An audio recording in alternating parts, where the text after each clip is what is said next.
샬롬. 네, 만나서 반갑습니다. 많이 기다리셨죠? 오늘은 저번 시간에 이어서 포도주에 대해서 계속해서 나눠보도록 하겠습니다.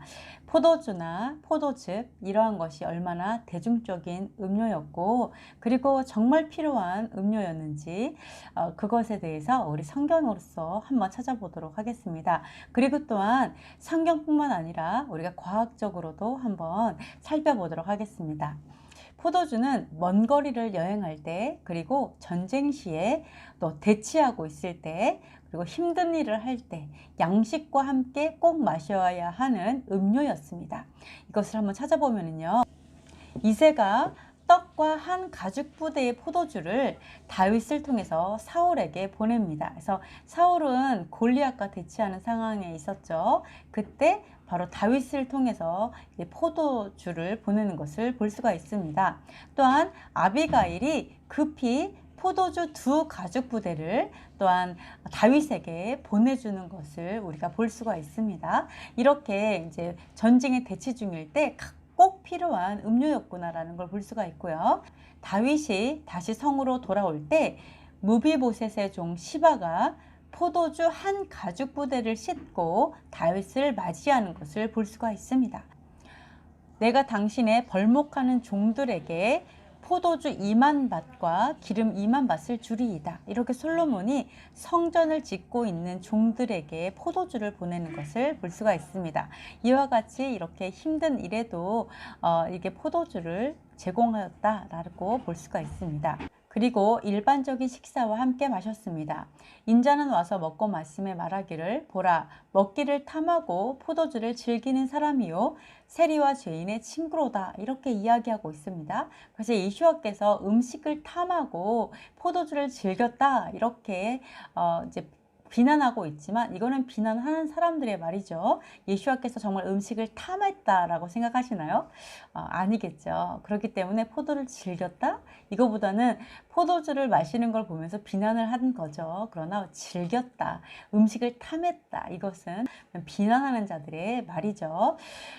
그리고 오히려 행한 일로 인하여 옳다함을 얻느니라 라고 이야기하심으로써 나의 삶을 말하, 그러면 그 비난이 틀리고 예수와께서는 옳은 일을 했다라는 것을 알게 된다라고 자신의 정당함, 그리고 죄가 없음을 변론하고 있습니다. 또한 마시지 않으면요, 이제는 귀신 들렸다라고 비난을 합니다. 그러니까 마시나 마시지 않으나 비난하는 자들은 똑같은 것 같습니다. 그래서 세례 요한이 포도주도 마시지 않고 또한 떡도 먹지 않고 이렇게 하니까 귀신 들렸다 하더라, 이렇게 말을 하고 있습니다. 그래서 포도주를 마시지 않는 것을 보고 귀신 들렸다라고 생각할 정도로 사실은 양식과 함께 포도주는 아주 일반적인 음식이었다라는 것을 볼 수가 있습니다. 또 그 시대에는 여성들도 아주 쉽게 포도주를 접할 수 있었습니다. 그러나 지나치게 마시는 것은 경고하고 있습니다. 엘리가 그에게 이르되 내가 언제까지 취하여 있겠느냐, 포도주를 끊으라, 이렇게 이야기합니다. 한나가 와서 계속 입을 웅얼웅얼 거리면서 막 이제 하니까 막 힘들어 하니까 그 주정하고 있나 해갖고 언제까지 이렇게 취해 있을 거냐, 대낮인데도 이렇게 취해 있냐라는 거죠. 그러면서 이제는 좀 포도 좀 끊어라 라고 할 정도로요, 여자들이 술을 마시는 게 어떻게 보면 되게 일반적이었다, 너무 지나치게 마시지 말고 좀 술 좀 끊어라, 이렇게 얘기하던 시대였다라고 볼 수가 있습니다. 그리고 아이들도 포도주를 마신 것을 알 수 있습니다. 물론 포도주를 그냥 마시지 않았겠죠. 그 시대에는 포도주를 물에 타서 마시는 게 일반적이었습니다. 그래서 아이들도 물에 탄 포도주를 마셨다라고 볼 수가 있는데요. 여기서 보면 예레미야가 이 멸망하고 있는 이스라엘을 보면서, 이 백성을 보면서 눈이 눈물에 상하며 내 창자가 끊어지며 내 간이 땅에 쏟아지는 것 같다라고 얘기합니다. 땅에 쏟아졌다라고 이야기합니다. 그러면서 뭐라고 얘기하냐면, 어린 자녀와 젖 먹는 아이들이 혼이 떠나갈 때, 좀 죽을 때 어머니들에게 이르기를 곡식과 포도주가 어디 있느냐 하도다. 어린아이가 죽으면서 엄마에게 빵이 어딨냐고, 포도주가 어딨냐고 묻는다는 것입니다. 너무 가슴 아픈 이야기죠. 그러나 이것을 통해서도 우리가 어린 아이들도 이렇게 포도즙을 먹는 것이, 물이 탄 포도주를 마시는 것이 일반적이었다라는 것을 우리가 볼 수가 있습니다. 그리고 우리가 포도나 포도주가 이렇게 몸에 좋다 그러면 좀 의외일 거예요. 정말 포도주가 좋을까? 저도 예전엔 그랬거든요. 포도주가 좋다고 하루에 한 잔 얘기를 하는 사람들도 있었어요. 몸에 좋다, 혈액순환에 좋다 해도 사실은 다 이렇게 흘려듣고 귀담아 듣지 않았는데요. 어떻게 보면은 이게 몸에 좋다? 이게 좀 의외이지만 잘 생각해 보면 우리가 아주 가까이 접하는 것이 있습니다. 여러분이 병원에 가면, 여러분이 몸이 좀 안 좋거나 그런 병원에 가면 뭐를 하죠? 진료를 받고서 입원하면 대부분은 링겔을 맞습니다. 그죠? 그 링겔을 맞으시는데, 링겔을 자세히 보면은요, 대부분 포도당입니다. 너무 신기하죠? 그러니까 링거액의 대부분은 포도당이에요. 그래서 포도당은 기력이 약하거나 또는 영양이 부족하거나 또는 금식하는 좀 탈수된 환자들이거나 이러한 대부분의 환자들에게 주는 링거가 바로 포도당입니다. 이제 포도당에 이게 보면은 뭐냐면 사실 설탕물이에요. 즉 단물 안에 포도당이 섞여 있는 물입니다. 근데 포도당은 정말 신기하게 설탕도 우리가 소화를 시켜야지 흡수가 돼요. 네, 그런데 포도당만은요, 소화를 시킬 필요가 없어요. 그거는 처음부터 단당류입니다. 그래서 이 포도당은 내가 이게 이제 링게로 맞았거나 또는 포도를 먹을 때 바로 혈액으로 흡수돼서 바로 에너지원을 쓸 수 있는 그런 기가 막힌 과일입니다. 굉장히 놀랍죠. 그래서 원기를 빠르게 회복하는 데 도움을 주고요. 그리고 정말 놀라운 것은 우리가 이 혈액 순환을 할 때 가장 중요한 게 뭐죠? 바로 철분이죠. 철분이 산소를 담아가지고 혈액을 돌아다니는 거잖아요. 이 철분이 부족하면 빈혈이 오는 것처럼. 근데 바로 이 포도당에 철분이 들어있습니다. 포도에 철분이 들어있어요. 그래서 이 포도당이나 이렇게 포도를 먹으면 이 철분이 몸에 공급이 되기 때문에 많은 산소를 전달해 줄 수 있고 해서 혈액순환에도 도움이 되어지고 빈혈에 치료도 되고 예방도 되어지는 굉장히 에너지로서 아주 중요한 사용되어지는 에너지원인데요. 그래서 우리가 이거를 신이 준 선물이다 이렇게 불리고 있습니다. 그래서 우리가 남녀노소가 포도즙을 먹든 또는 포도를 먹든 건포도를 먹든 또는 잼을 먹든 언제든지 필요한 음식으로 여겨지는 것은 어떻게 보면 너무나 당연하다 이렇게 볼 수가 있습니다. 그리고 또 잠시 후에도 나누겠지만 놀라운 것은 뇌세포가 이러한 우리 영양소를 사용할 때 유일하게 사용하는 것이 포도당입니다. 그러니까 뇌세포의 건강이죠. 치매를 예방하거나 또 우리의 기분을 조절하는 그러한 에너지원이 바로 포도당입니다. 예, 그래서 집중력 이런 것도 되게 중요하죠. 기분이 좋아지게 하고 이런 것이 포도당이기 때문에 정말 그야말로 신의 선물이다 라고 볼 수가 있습니다. 물론 여기에도 포도도 부작용이 있습니다. 무엇일까요? 네, 그 부작용은 너무 지나치게 많이 먹으면 해롭다. 그것은 사실은 모든 음식은 다 마찬가지입니다. 뭐든지 지나치면 해롭죠. 그렇기 때문에 술 취하는 것도 아마 지나치게 마신 예라고 볼 수가 있습니다. 그래서 적당하게 먹으면 두뇌의 뇌세포에 되게 도움이 되지만 이것도 지나치게 먹으면 오히려 필름이 끊기고 또 알코올성 치매가 오는 것과 동일하다 이렇게 볼 수가 있습니다. 12번째, 성경에서 포도는 상처를 소독하고 발효식품으로서 장 건강을 위해 쓰여진 것을 알 수가 있습니다. 가까이 가서 기름과 포도주를 그 상처에 붓고 싸매고 주막으로 데려가서 돌보았다라는 선한 사마리아의 이야기가 있습니다. 이것을 보면 기름은 어떻게 보면 우리가 연고는 다 기름으로 만들어지죠. 연고를 발랐고요. 포도주를 부음으로 소독을 했다는 것을 알 수가 있습니다. 사실 소독의 역사를 보면요. 바로 이것도 성경에서 비롯되었다라고 볼 수가 있습니다. 그래서 이런 그 포도는 알코올성 음료이기 때문에 소독에 그런 아주 좋았고요. 그리고 염증 치료에도 아주 탁월한 효과를 가지고 있습니다. 그래서 사도 바울이 디모데에게 이렇게 조언하죠. 이제부터는 물만 마시지 말고 내 위장과 자주 나는 병을 위하여는 포도주를 조금씩 쓰라. 이렇게 조언합니다. 즉 위장병이 있을 때 위액이 너무 많이 분비될 때 포도주를 마셨을 때는 그게 50%로 줄어든다라는 연구 결과가 나와 있고요. 그리고 또한 그 위염 이런 것도 굉장히 많이 낫게 하고 치료하는 효과가 있다라고 이야기하고 있습니다. 그렇기 때문에 우리는 이걸 의학으로 발견하는 것은 아주 최근의 일들이죠. 그러나 바로 2000년 전에 이미 성경에서 그것을 알고 사용했다라는 것을 볼 수가 있습니다. 13번째, 포도주는 즐거움과 기쁨, 풍요로움을 의미합니다. 왜일까요? 우리가 주위에서 가끔 이렇게 술을 마시는 분들을 보면 조금 이렇게 마시는 분들은 대부분 그걸 마시고 아주 기분 좋아하고 기뻐하고 주지 않던 용돈도 막 주고 막 작은 일에도 막 웃고 농담하고 이런 기뻐하는 그런 것들을 볼 수 있는데요.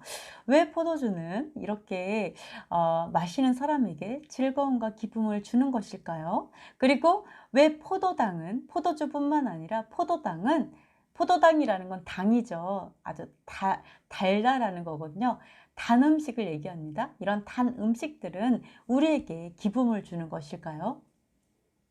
우리가 단 것을 먹었을 때 기쁨을 느끼는 이유가 무엇일까요? 우리가 이게 그런 생각을 많이 하죠. 예를 들어서 뭐 데이트를 한다 그러면 가장 이렇게 제일 떠오르는 게 데이트하면서 함께 아이스크림 먹기 이런 거. 단 거 먹으면서 막 기뻐하는 거, 그죠? 네, 아니면 데이트하면서 영화를 보면서 팝콘을 먹기, 달달한 팝콘을 먹으면서 기뻐하는 거, 네, 이런 것들이죠. 뭐 예를 들어서 생일이다 그러면 함께 아주 단 케이크를 먹으면서 기뻐하는 것들, 이런 것이 사실은 단 음식과 이 기쁨은 사실 굉장히 연결되어 있습니다. 네, 사랑한 사람한테 제일 받고 싶은 게 뭐죠? 초콜릿이잖아요. 초콜릿 아니면 뭐 케이크 아니면 사탕 뭐 이런 거 받고 싶어 하는데요.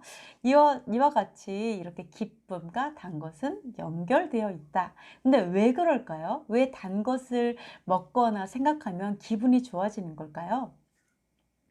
우리 몸에 꼭 필요한 3대 영양소는 단백질, 탄수화물, 지방입니다. 이 중에서도 아까 말한 것처럼 뇌에서 흡수할 수 있는 영양소는 바로 탄수화물이 분해되어서 나오는 포도당밖에 없습니다. 그러니까 뇌는 포도당으로만 이게 뇌가 영양을 공급을 받습니다. 그래서 우리가 우울감이나 또는 기분이 저하되거나 집중력이 결핍되는 것을 느낄 때 뇌에 직접적으로 영향을 주어서 기분을 전환시켜주는 음식은 포도당입니다. 그렇기 때문에 우리가 단 것을 먹었을 때 우리의 기분이 좋아지고 행복감을 느끼게 되는 것입니다. 그래서 우리가 기분이 안 좋고 우울할 때 과자가 먹고 싶거나 단 것이 먹고 싶고, 또는 탄수화물의 대표적인 게 뭐죠? 빵 이런 거죠. 밥 이런 거. 밥을 갑자기 스트레스 많이 받으면 밥을 막 먹는다든지 밥을 먹어야 나의 어떤 뭐 스트레스를 해소한다, 이것도 연관이 되어 있습니다. 예. 빵을 많이 먹고 이런 거, 탄수화물을 많이 먹으면 내가 기분이 좋아지는 것은 바로 이것이 내가 우울한 그런 기분을, 탄수화물을 내 머리에서, 사실 내 두뇌에서 그걸 필요로 하는 거죠. 이거를 내가 채우는 것입니다. 이걸로 내가 기분이 좋아지는 것을 느끼게 되는 건데요. 이것이 바로 우리에게 포도당이 꼭 필요한 이유다라고 볼 수가 있습니다. 그래서 미디어에서 하는 것처럼 무조건 탄수화물을 끊어야 된다, 또는 단 것을 먹지 말아야 된다라고 하는 것은 우리의 정신 건강에는 사실 굉장히 좋지 않은 것이다 라고 볼 수가 있습니다. 네, 그래서 어쨌든 단 것은 바로 우리의 기쁨과 행복감, 탄수화물도 우리의 기쁨과 연결된다라고 볼 수가 있습니다. 사람의 마음을 기쁘게 하는 포도주와 사람의 얼굴을 윤택하게 하는 기름과 사람의 마음을 힘입게 하는 양식을 주셨도다. 여기서도 포도주는 우리의 마음을 기쁘게 한다라고 말하고 있습니다. 너는 가서 기쁨으로 내 음식을 먹고 즐거운 마음으로 내 포도주를 마실지어다. 이는 하나님이 내가 하는 일들을 벌써 기쁘게 받으셨음이니라. 아멘. 네, 여기서 하나님께서 우리의 일들을 기쁘게 받으셨으니까 그 즐거운 마음으로 포도주를 마셔라, 이렇게 이야기하고 있습니다. 놀랍죠? 네, 그리고 또한 잔치는 희락을 위하여 베푸는 것이요 포도주는 생명을 기쁘게 하는 것이나 돈은 범사에 이용되느니라. 아멘. 네, 여기 어떤 것도 나쁜 것이 없습니다. 잔치가 나쁜 것도 아니고요, 포도주도 나쁜 게 아닙니다. 돈도 악한 것이 아닙니다. 다 선한 거예요. 우리가 어떻게 사용하느냐에 따라 달라질 뿐입니다. 그래서 여기서 보면 생명을 기쁘게 한다, 우리의 영혼을 기쁘게 하는 것이 또한 포도주다, 이렇게 이야기하고 있습니다. 에프라임이 용사 같아서 포도주를 마심같이 마음이 즐거울 것이요 기뻐하며 여호와로 말미암아 마음에 즐거워하리라. 아멘. 네, 에브라임이 용사 같아서 포도주를 마신 것처럼 마음이 즐거울 거다, 이렇게 얘기합니다. 그래서 포도주를 마시는 것은 즐거운 것이다 라는 것을 바로 성경은 이야기하고 있습니다. 그들은 곡식같이 풍성할 것이며 포도나무같이 꽃이 필 것이며 그 향기는 레바논의 포도주같이 되리라. 아멘. 진노가 떠났을 때, 그들에게 다시 하나님의 긍휼함이 부어졌을 때 바로 풍성하게 되고 포도나무처럼 꽃이 피고 포도주처럼 될 거다, 이렇게 얘기합니다. 그러니까 포도주는 회복을 의미한다라고 볼 수가 있습니다. 예, 그래서 포도주는 바로 회복을 의미한다, 긍휼하심을 다시 받게 된 것을 의미한다라고 볼 수가 있습니다. 그리고 통치자가 마시는 것이 포도주입니다. 우리는 모두 다 왕같은 제사장들이고 또한 세상을 통치하게 될 제사장 나라입니다. 그죠? 규가 유다를 떠나지 아니하며 통치자의 지팡이가 그 발 사이에서 떠나지 아니하기를, 그의 나귀를 포도나무에 매며 그의 암나귀 새끼를 아름다운 포도나무에 맬 것이며 또 그 옷을 포도주에 빨며 그의 복장을 포도즙에 빨리로다. 그의 눈은 포도주로 인하여 붉겠고, 이렇게 말하고 있습니다. 이와 같이 통치자와 포도주는 뗄 수가 없다, 이렇게 볼 수가 있습니다. 물론 통치자가 포도주에 취하고 잠기는 것은 죄악이 되겠죠. 그러나 포도주를 마실 수 있는 그 풍요로움의 권한이 바로 통치자에게 있다라고 보실 수가 있습니다. 14번째, 사랑은 포도주보다 진하고 신부의 입은 좋은 포도주와 같다, 이렇게 성경은 말하고 있습니다.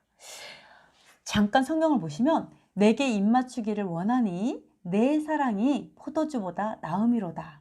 왕이 나를 그의 방으로 이끌어 들이시니 너는 나를 인도하라. 우리가 너를 따라 달려가리라. 우리가 너로 말미암아 기뻐하며 즐거워하니 내 사랑이 포도주보다 더 진함이라. 처녀들이 너를 사랑함이 마땅하니라.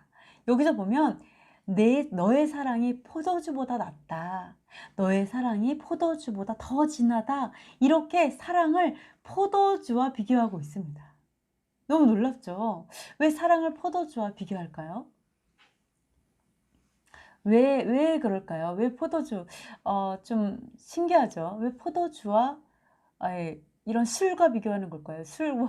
술보다 낫다 뭐 이런 너무 우리한테는 이렇게 익숙하지 않은 표현들이죠. 술보다 낫다. 술보다 너의 사랑이 더 진하다. 이건 정말 우리가 이해할 수 없는 표현법이라고 생각할 수 있습니다. 그 이유를 잠깐 보시면요. 이거는 하여튼 과학적인 원리 중에 하나죠.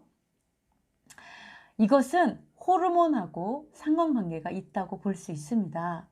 왜냐하면 하나님께서는 온 세상 만물과 인간을 창조하셨기 때문에 어느 누구보다도 바로 포도주와 그리고 사람의 생체를 아주 잘 알고 계실 것입니다. 우리가 사랑할 때 나오는 호르몬 중에 하나가 도파민입니다. 네, 이 도파민은 즐거움과 쾌락을 주는 호르몬으로 알려져 있습니다. 그러니까 내가 누군가의 사랑을 막 느낄 때 막 가슴이 두근두근 거리는 것입니다. 예. 막 눈동자가 커지면서 막 두근거리면서 막 이렇게 땀이 막 좀 나면서 막 이런 막 그 흥분된다는 거죠. 말하자면 흥분되는 겁니다. 근데 이 흥분되는 이 반응이 이 도파민이요. 언제 더 나오느냐? 그게 바로 달콤한 음식을 먹을 때 나옵니다. 여러분 그런 경험 해보셨나요? 저는 좀 경험을 가끔 해본 것 같아요. 술 먹으면 두근거리죠. 물론 그죠? 그런 것도 있고 기분 좋아지고 그리고 뭐 초콜릿 먹으면 좀 두근거리고 저도 좀 그런 거는 같은데 근데 하여간 기분이 좋죠. 그죠? 케이크 먹어도 기분 좋고 아예 단 거 먹으면 기분 좋은데 이 똑같은 호르몬이 나온다는 것입니다. 네, 사랑할 때 도파민이 나오고요. 단 거를 먹을 때도 도파민이 나와요. 근데 여기에서 무엇을 얘기하느냐? 바로 내가 단 것을 먹었을 때의 그 기쁨과 즐거움보다 내가 너를 사랑할 때 느끼는 그 행복감은 비교할 수 없다. 이것을 비교한 것입니다. 네. 그 호르몬이 같다라는 것은 그 기분이 행복감을 느끼는 그 기분을 비교한 것이라고 볼 수가 있습니다. 그렇기 때문에 예수와의 행복한 어떤 사랑 그리고 기쁨이 가득한 혼인잔치에 포도주는 결코 빠질 수 없는 음료다. 거룩한 음료 중에 하나다라고 볼 수가 있습니다. 그가 나를 인도하여 잔치집에 들어갔으니 그 사랑은 내 위에 깃발이로구나. 아멘. 여기서 이렇게 아가서에서요. 이 술람미 여인을 어디로 데리고 갔냐면 잔치집으로 데려갔다 그러는데 이걸 히브리어로 보면은요. 야인 그곳으로 나를 인도했다라고 이야기를 하고 있습니다. 네, 그리고 내 누이 내 신부야 내 사랑이 어찌 그리 아름다운지 내 사랑은 포도주보다 진하다 이렇게 이야기하고 있고요. 그리고 신부에게 뭐라고 얘기하냐면 꿀을 먹고 내 포도주와 내 우유를 마셨다 이렇게 이야기를 하고 있습니다. 그래서 이 사랑과 포도주는 뗄 수 없다. 너의 입은 좋은 포도주 같을 것이니라. 바로 신부의 입술은 좋은 포도주 같다. 이렇게 향기롭고 달콤하다. 이런 이야기를 하고 있습니다. 그래서 이 포도주는 어떻게 보면 정말 신의 선물과 같은 그런 너무나 귀한 음료다라는 것을 성경에서 우리가 살펴볼 수가 있습니다. 15번째, 포도주가 떨어졌다는 것은 심판과 재앙을 의미합니다. 즐거움과 기쁨이 기름진 밭에서 떠났고 포도를 밟을 사람이 없으리니 즐거운 소리를 그치게 하였음이라. 아멘. 이렇게 얘기합니다. 그래서 그 즐거움과 기쁨이 사라졌을 때 바로 심판이 있을 때 포도를 밟을 사람도 없게 하며 즐거운 소리를 그치게 한다. 이 포도를 밟는 그 자체가 즐거운 소리다라는 것입니다. 이것을 그치게 한다라고 이야기하고 있습니다. 또한 힘없는 자를 밟고 그에게서 미래 부당한 세를 거두었은즉 부당하게 세를 거두는 그러한 죄악으로 인해서 어떠한 심판이 있냐면 아름다운 포도원을 가꾸었지만 그 포도주를 마시지 못하리라. 이렇게 포도주를 마시지 못하게 되는 것이 심판이다. 이렇게 말을 하고 있습니다. 내가 씨를 뿌려도 추수하지 못할 것이며 포도를 밟아도 술을 마시지 못하리라. 아멘. 이것도 우리가 재앙을 받을 때 이렇게 뿌려도 추수하지 못하고 술을 마시지 못하게 되는 것이 재앙이다 라고 얘기하고, 또한 노래하면서 포도주를 마시지 못하고 포도주가 없으므로 거리에서 부르짖으며 모든 즐거움이 사라졌으며 땅의 기쁨이 소멸되었도다, 이렇게 말하고 있습니다. 포도주를 마시지 못하기 때문에, 포도주가 없기 때문에 그 뜻은 땅의 즐거움과 기쁨이 소멸됐다라는 것이 연결되어 있다라고 볼 수가 있습니다.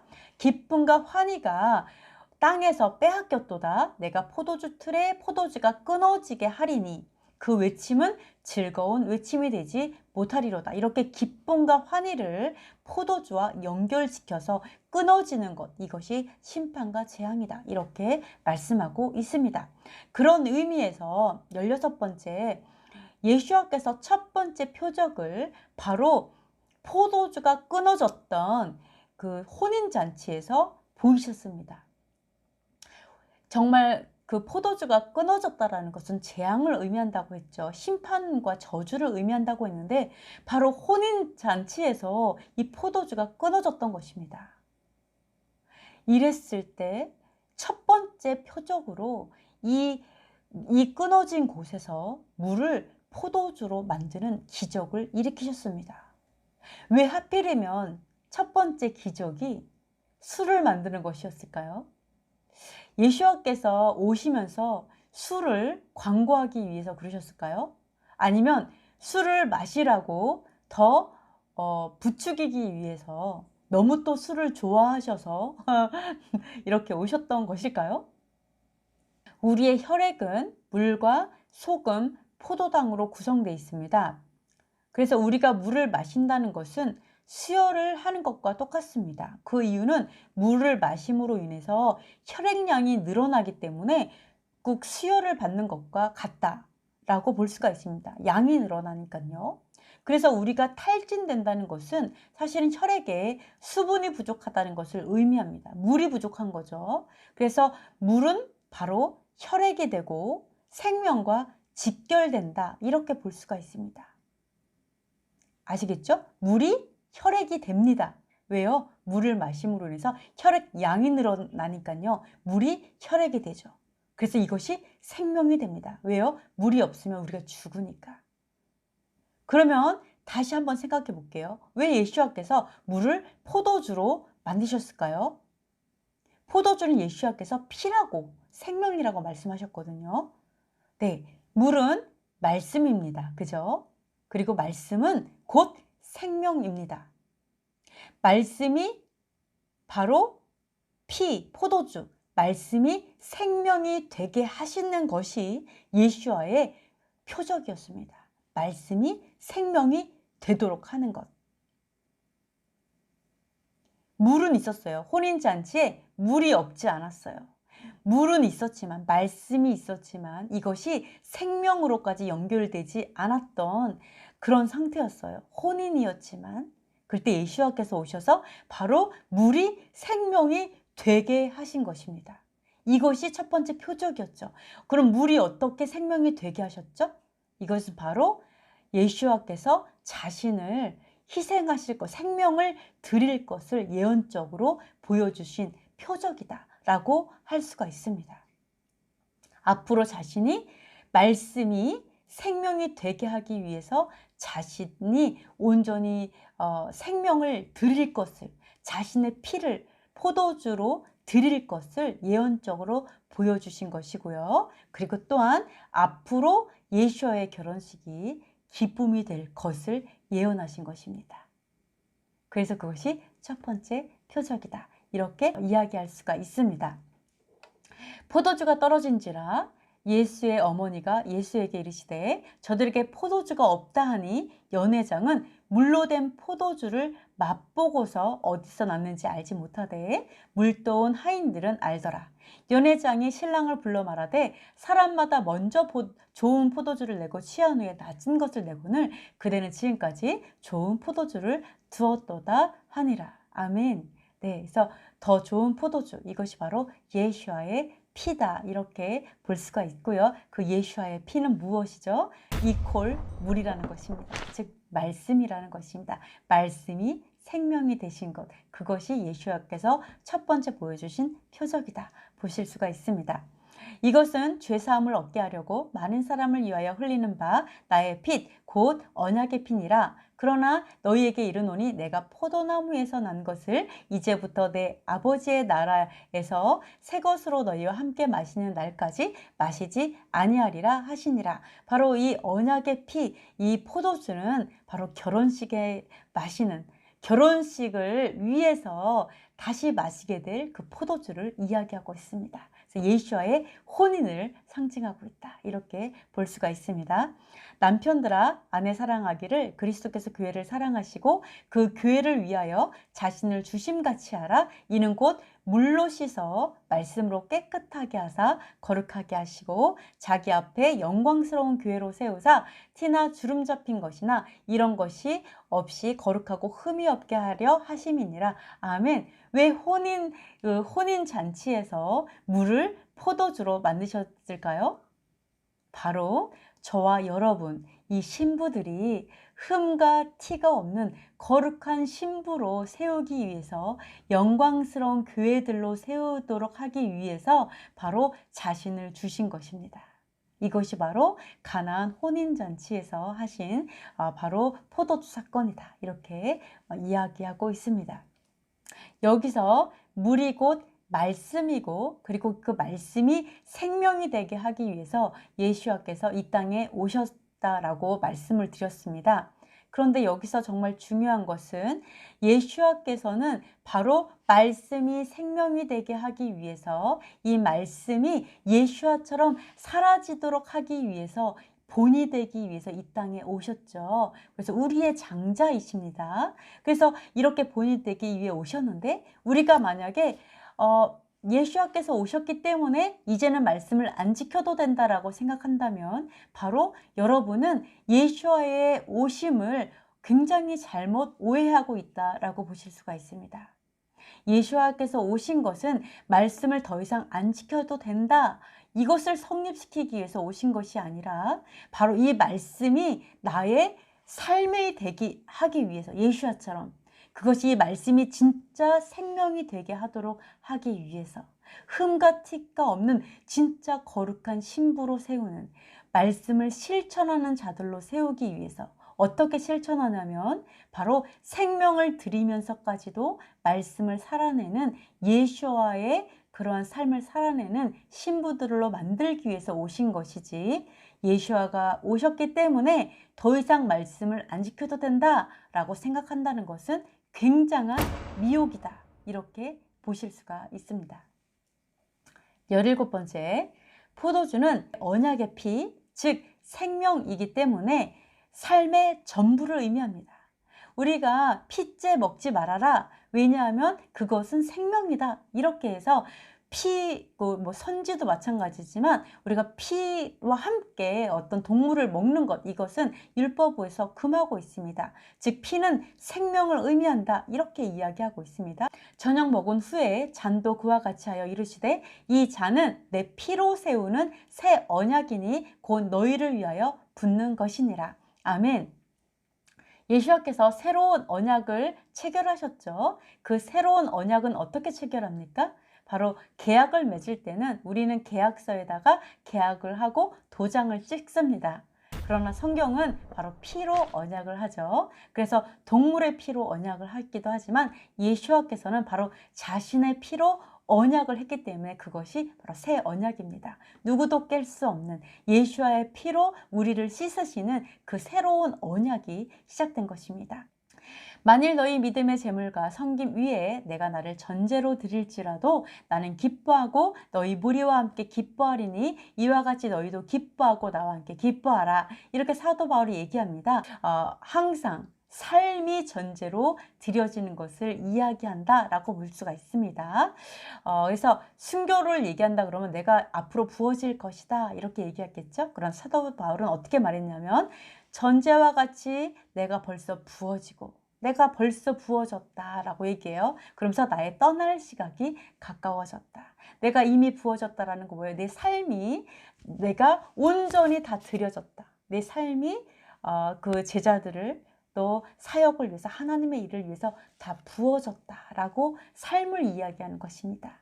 예수와께서도 마찬가지죠. 포도주 이게 새로운 언약이요 나의 피다라고 얘기하셨지만 예수와께서는 삶 전체를 주셨다라고 보실 수가 있습니다.